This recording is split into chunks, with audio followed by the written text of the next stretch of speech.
नहीं, नरेंद्र मोदी जी पूरा हिंदू समाज नहीं है, बीजेपी पूरा हिंदू समाज नहीं है, आरएसएस पूरा हिंदू समाज नहीं है। ये देश डर का देश नहीं है, तो हम डरो मत, डराओ मत। उसके बाद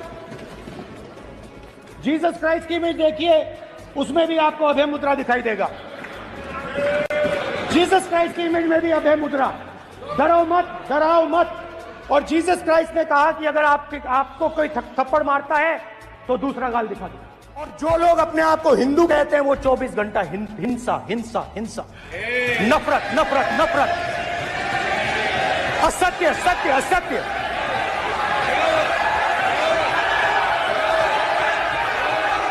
आप हिंदू हो ही नहीं।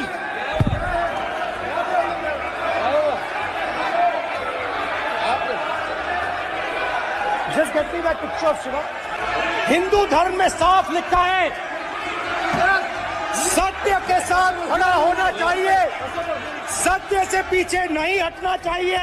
तो सबको जय मसीह की। आज भारत की संसद में एक ऐसा दृश्य देखने को मिला जिसकी किसी ने कल्पना नहीं की थी। राहुल गांधी ने संसद में यीशु मसीह की तस्वीर उठाई और सिर्फ एक शब्द कहा, डर। उस पल पूरा संसद शांत हो गया। सवाल यह नहीं था कि तस्वीर किसकी थी, सवाल यह था कि संदेश क्या था।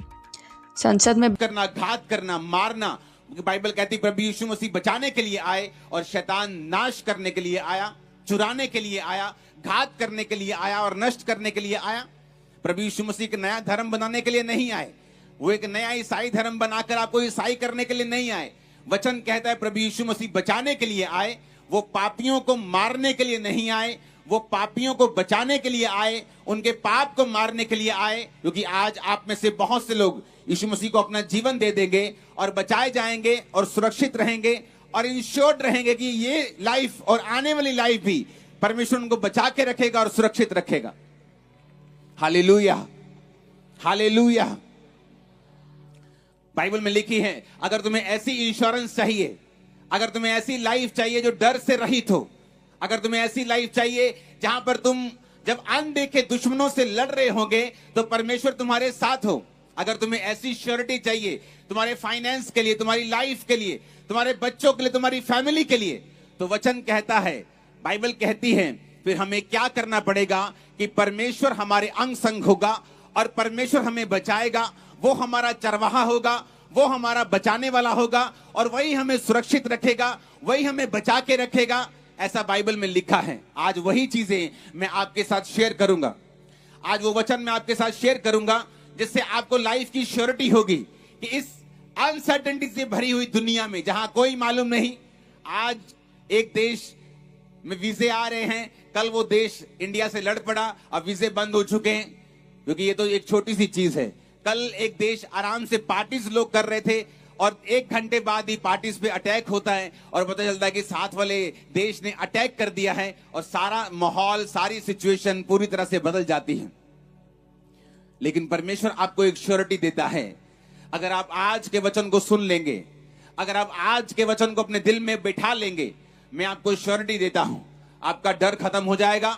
मैं आपको श्योरिटी देता हूं, आपको अपने बच्चों की, अपने फ्यूचर की, अपने फाइनेंस की फिर परवाह नहीं होगी। परमेश्वर आपके साथ होगा। इसका मतलब ये नहीं परवाह नहीं होगी तो आप केयरलेस हो जाएंगे और लाइफ ऐसे ही चलेगी, लेकिन फिर आपको चलाने वाला परमेश्वर होगा, आपको बचाने वाला परमेश्वर होगा। मैं एक ऐसे घराने से आया हूं जहां कोई प्रभु यीशु मसीह के नाम को जानता तक नहीं था। आज से 17 साल पहले मुझे इतना तक नहीं मालूम था कि कलीसिया नाम का भी कोई शब्द दुनिया में होता है। कभी ऐसे घर में कलीसिया लगती है या ऐसे चर्च होती जहां लोग इबादत करते हैं, इतना मालूम होता कि यहाँ क्रॉस लगी है, ये लोग जीसस क्राइस्ट को मानते हैं और ऐसे ऐसे करते हैं। तो जब मैं अपने कॉलेज में जाता था चंडीगढ़, तो ऐसे ऐसे क्रॉस रास्ते में आता तो ऐसे ऐसे कर लेता था एक बार कि ये ईसाइयों का परमेश्वर है, ऐसे ऐसे करते हैं, तो मैं भी ऐसे ऐसे कर लेता हूँ। मैं उस घराने से आया हूँ जिस घराने को यीशु मसीह के नाम का मतलब तक मालूम नहीं था, मालूम यीशु मसीह के नाम को सुना तक नहीं था। लेकिन जब मेरे दादाजी को कैंसर हुआ, इनकम टैक्स के बहुत बड़े ऑफिसर थे, जब लोग उनके पास प्रार्थना करने के लिए क्रिश्चियन लोग आने लगे तो मैं उनको बोलने लगा कि यहाँ मेरे घर में मत आना, ये हिंदुओं का, सिखों का घर है, अगर तुम आओगे तो हमें परिवर्तित करोगे, हमारा धर्म बदलोगे, अंग्रेज छोड़ के गए धर्म अपना, ताकि आप लोग चले गए अपना धर्म छोड़ के कि अब हम धर्म के चक्कर में लड़ते मरते रहें, तो यहां मत आइएगा। थोड़े दिन बाद मेंटली अपसेट के दौरे पड़ने लगे। जब दौरे बढ़ गए, जब दवाइयां खत्म हो गई, जब बाबे सब खत्म हो गए, जब सब जगह जाके देख लिया, सुसाइड करने पे आ गया, फिर एक हिंदू कपल, एक जो यीशु मसीह को मानता था, मुझे मिला और बताया कि हमें वही सिस्टर ने भेजा है जो तेरे घरों में आती थी। परमेश्वर की आत्मा ने उससे बात की कि उसी घर में जाओ, और परमेश्वर का आत्मा मुझसे कह रहा है कि उस घर में कोई बचेगा। उन्होंने कहा नहीं नहीं नहीं दीदी, हम वहां नहीं जाने चाहते, वहां कोई मानता नहीं है, उसके बड़े लोग नहीं मानते, उस घर के यंग लोग जो है वो भी नहीं वचन को मानते, हम नहीं जाएंगे उसके घर। वो दीदी बोली नहीं, उस घर में जाओ, क्योंकि परमेश्वर का आत्मा मुझसे कह रहा है कि उस घर में एक रूह बचेगी, तुम जाके सिर्फ प्रीच करो। और आप इमेजिन करो, जब वो उस घर में गए तो मैं उस घर में भी नहीं था। वो मेरे माता पिता को मेरे बेडरूम में बैठकर बात कर रहे थे, और उस टाइम मैं नशा कर रहा था, ओवरडोज लेके नशे की। मैं सोच के अपने घर में आ रहा था कि कल को मुझे मालूम था कि नशा करके ओवरडोज लेके मैं दर्द से फ्री हो सकता हूं। तो मैंने सोच लिया कि इस जगह जाके, विधिपुर फाटक जाके, यहां जाके, इतने बजे की ट्रेन आती है, मैं सुसाइड कर लूंगा। और इस तरह से सारा मैंने अपना पूरा काम धाम सब देख लिया, अपने भाई को देख के, अपने माता पिता को देख के रो लिया, सब दिल में बातें बना ली, सब तैयारी कर ली। और जब वापिस आया मैं नशा करके अपने घर, तो मेरे बेडरूम में वही कपल बैठा था।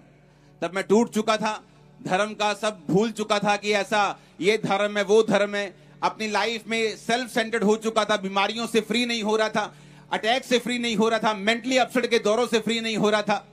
तो तब वो व्यक्ति मुझे मिले और बताया कि प्रभु यीशु मसीह धर्म और जात को बदलने के लिए नहीं आए, वो जीवन को बदलने के लिए आए। उसे तेरी धर्म और जात से, तेरे रंग से, रूप से कोई लेना देना नहीं। अगर तू जीसस क्राइस्ट की ओर आएगा तो बाइबल कहती है वो तुझे बचाएगा, बाइबल कहती है वो पापियों के लिए आया। मैंने कहा ठीक है, क्योंकि उस समय ऐसा नहीं था कि मैं प्रभावित हो गया बहुत वचनों से, लेकिन मुझे ऐसा लगता कि मुझे जरूरत है हीलिंग की, चंगाई की, और मुझे कोई नहीं दे पाया। डॉक्टर्स, दवाइयां, सब जगहें नहीं दे पाई, तो क्यों नहीं चलते हैं, कोई बात नहीं, देख लेते हैं। उसी रात नशा करते हुए उस भवन को देखा जहां फिर मैंने जाना था, फिर जाना शुरू किया, और परमेश्वर ने छूना शुरू किया। जिस दिन पहली प्रार्थना मुझ पे हुई, ये मुझे मालूम हो चुका था, चाहे मैं मसीह में नहीं था, ये मुझे मालूम हो चुका था कि अगर कोई मेरा इलाज कर सकता है वो सिर्फ जीवित परमेश्वर है, प्रभु यीशु मसीह है। एक प्रेरणा यूहन्ना 14:23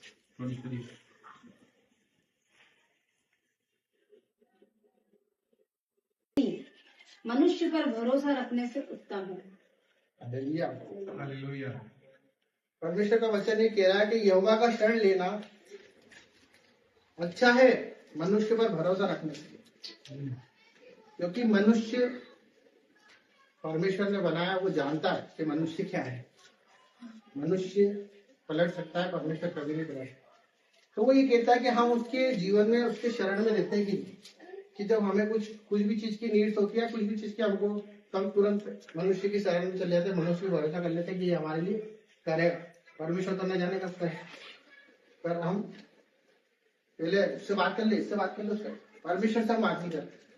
तो हमको ये देखना पड़ेगा कि जब उससे शरण हम उसके पास लेंगे तो परमेश्वर अपने लिए हर एक कुछ चीज कर सकता है। आज उसने वादा किया है कि तुम प्रतीति कर लो, जो तुमको चाहिए ना तुम प्रतीति कर लो, वो सब कुछ तुम्हारे लिए हो जाएगा। तो क्या हम जो जीवन जी रहे उसमें हमको देखना है कि बहुत से लोग हमारे आसपास भी हैं, हम चर्च जाते हैं, हम सब कुछ करते हैं, आराधना करते हैं, हर एक बात करते हैं, और हम देखें कि हमारे आसपास वाले लोग भी वैसा ही कर रहे हैं, पर हमारे जीवन का आकार वैसा का वैसा ही है जैसा आज से 5 साल पहले था, जैसा आज से 10 साल पहले हम वहीं के वहीं खड़े हैं। हम किसी चीज के लिए दुआ कर रहे हैं, वो दुआ हमारी हो ही नहीं रही। तो हमें पता लगेगा कि हम क्या मानो किसी मनुष्य के अधीन तो नहीं है, कहीं ऐसा तो नहीं हम किसी पर्टिकुलर सब्जेक्ट के ऊपर टिक गए, क्योंकि परमेश्वर तो देने के लिए बैठा है। जब उसने बोला कि सब कुछ मैं दे दूंगा, तो देने के लिए बैठा, फिर भी हम लोग आते हैं, अपना सब कुछ करते हैं। तो वहां पे हमको जांचना है कि हम सच में यीशु मसीह के लिए आए कि नहीं। हम कहीं ऐसा तो किसी को इम्प्रेस करना है, बुरा मत मानना, परमेश्वर वचन में लिखा है कि बोलो। हम आगे देखते हैं तीतुस 1:16।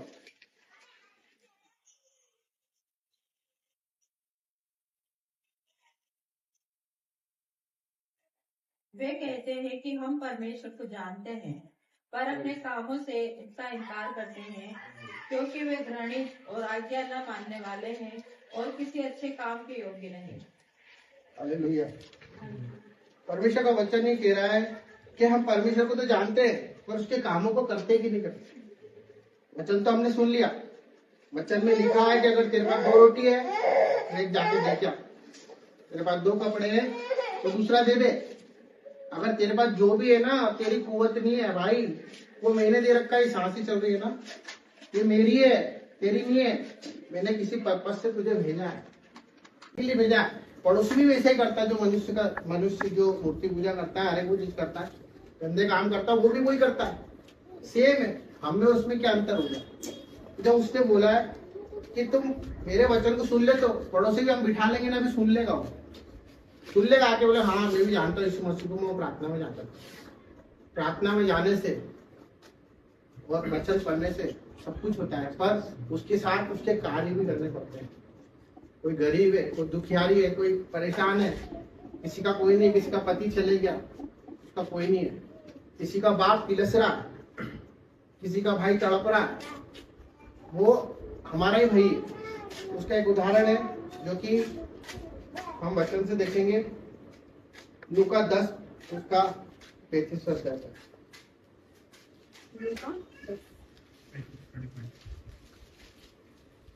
दूसरे दिन उसने 2 दिनार निकाल कर, हाँ यही उसका 30 से 35 तक। यीशु ने उत्तर दिया, एक मनुष्य यरूशलेम से यरीहो को जा रहा था कि डाकुओं ने घेर कर उसके कपड़े उतार लिए और मार पीट कर उसे अधमरा छोड़ चले गए।